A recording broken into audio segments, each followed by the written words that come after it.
Gracias a ustedes, gracias a Radio Tropicana y la buena compañía en este mundo donde los zombies digitales caminamos a diario. Exasambleísta, déjeme revisar un momento mi teléfono para justamente ser un poco más precisa dentro de la información. La Fiscalía responde a la calificación del juicio político contra Salazar justamente y rechaza luego esta calificación de juicio político contra la fiscal. ¿Cuál es su análisis y también su criterio sobre lo que ha sucedido?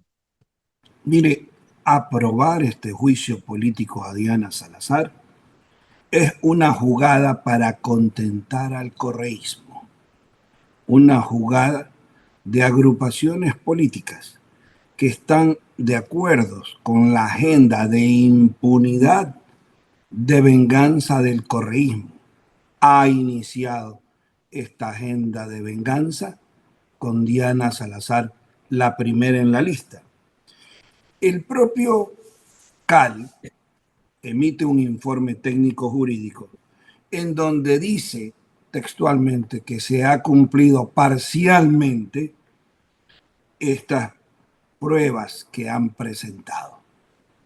Todos los que hemos presentado juicios políticos sabemos que el CAL no puede mandar a subsanar, que el CAL simplemente debió haber rechazado esta venganza política a Diana Salazar, porque ya fueron 3 intentos anteriores para llevarla a juicio político y poderla sacar de su cargo. Asambleísta, leí una noticia de Expreso en donde, por ejemplo, comentaban que posiblemente el juicio a Diana Salazar tal vez ni siquiera se pueda abordar en digamos, en este periodo legislativo, considerando que, por ejemplo, cada juicio tiene sus temporalidades, y entre esos está, por ejemplo, los de este año, que están, por ejemplo, el de posiblemente Santos Alvite, Zapata, pero hay otros que también se suman del año, digamos, del proceso anterior, que podrían retrasar un poco el abordaje del juicio político a Diana Salazar. ¿Es así? Posiblemente no se pudiera abordar en este periodo legislativo por los tiempos que toman nosotros. Bueno, la manera de actuar del correísmo siempre tiene 2 puntas. Una la que dice y otra la que hace. El orden de prelación de llegada de estos juicios políticos que usted hace mención, efectivamente la pone ahí en 6º lugar. Así es. Pero también ese orden de prelación, mañana la jugada del correísmo es evacuar, dar por concluidos los 5 juicios que lo adelantan al de la fiscal Diana Salazar, y en ese instante, en menos de 90 días, estamos con un juicio político que el Ecuador rechaza. ¿Por qué rechaza este juicio político a los ecuatorianos? ¿Por qué lo rechazamos? Porque los sentenciados por corrupción y cohecho, textualmente, no le perdonan a Diana Salazar que le haya puesto el cascabel al gato. Estos sentenciados por cohecho y corrupción no son cualquier pelo de gato. El Ecuador y esta asamblea debe de perder o de dejar de perder el tiempo. Mire usted, ¿cuáles son las 3 prioridades que tiene el Ecuador en este instante?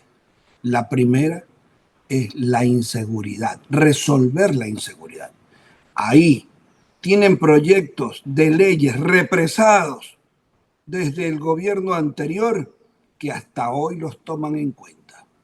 Hoy en día hay un proyecto de ley en donde está en segundo debate para que las Fuerzas Armadas formen parte ya de la lucha contra las organizaciones criminales, y prefieren ir a hacer un juicio político que no tiene ni las pruebas, y cuando quieren presentar pruebas presentan a prófugos, sentenciados, corruptos.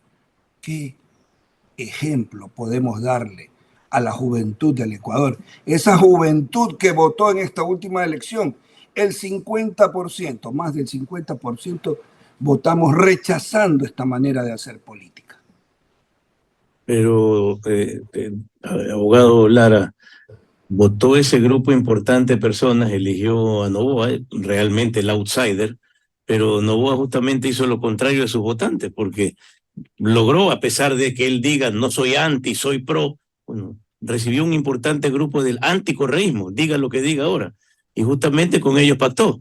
Y esta agenda está viéndose ampliamente, de manera notoria, que va de la mano con ellos. Bueno, yo coincido con su criterio y es por eso que le digo a los oyentes de Radio Tropicana y Buena Compañía que el CAL le ha dado un cheque en blanco a los asambleístas, un cheque en blanco para que vayan y en el juicio político a Diana Salazar aparezca nuevamente el hombre del maletín. El CAL debió haber rechazado este juicio político. ¿Es urgente fiscalizar en la Asamblea? No, señores. Es urgente hacer leyes contra la inseguridad del Ecuador. Leyes que le devuelvan la liquidez a las arcas del Estado para poder pagar los sueldos. Leyes que nos permitan enfrentar el mayor estiaje de la historia del Ecuador, que estamos a punto ya en diciembre de llegar a los periodos más críticos con este niño de la sequía que se avecina. Nosotros hemos visto de que no se han enfocado en la realidad de los ecuatorianos, en la realidad que tanto necesita el Ecuador. Están enfocados en las venganzas, en los odios, en las persecuciones y en el hostigamiento a funcionarios del Estado que todos los días le mandan requerimientos para ver si la pared blanca, con qué pintura blanca la pintaron.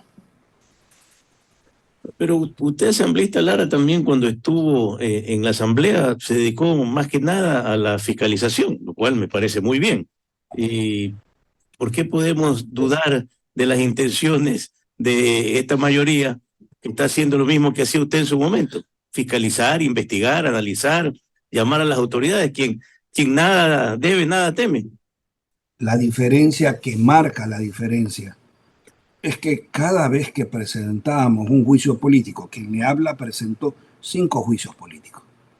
Fue con documentos, fue con transferencia, fue con cheques, fue contra esas carreteras que ahorita tenemos que andar superviviendo, fue contra la no construcción de la E25 Juján-Santo Domingo, que lleva más de 10.000 muertos y que nos ofrecieron que era de 4 carriles. Fue contra el Banco del Pacífico o Pacific National Bank, que transfirieron más de 500 millones de dólares en efectivo, escúcheme. Así lo dicen los documentos del Departamento de Reserva americano, en donde se logró detectar esas transferencias en efectivo. Todo lo que pudimos, más de 2.000 millones de dólares presentados en las negociaciones petroleras, en las negociaciones que hicieron con las ambulancias. ¿Usted se acuerda del tema de las ambulancias? Yo no me he olvidado. Porque ese Ecuador profundo que hoy no tiene para los sueldos, ese dinero lo despilfarraron desde ese entonces. Y si los actuales asambleístas quieren fiscalizar, empiecen por fiscalizar al correísmo para ver qué sorpresa nos llevamos. Ok, ex asambleísta Lara, nos quedamos con eso y le agradecemos muchísimo por habernos acompañado en la mañana en RTP. Gracias, buenos días. Muy buenos días, gracias.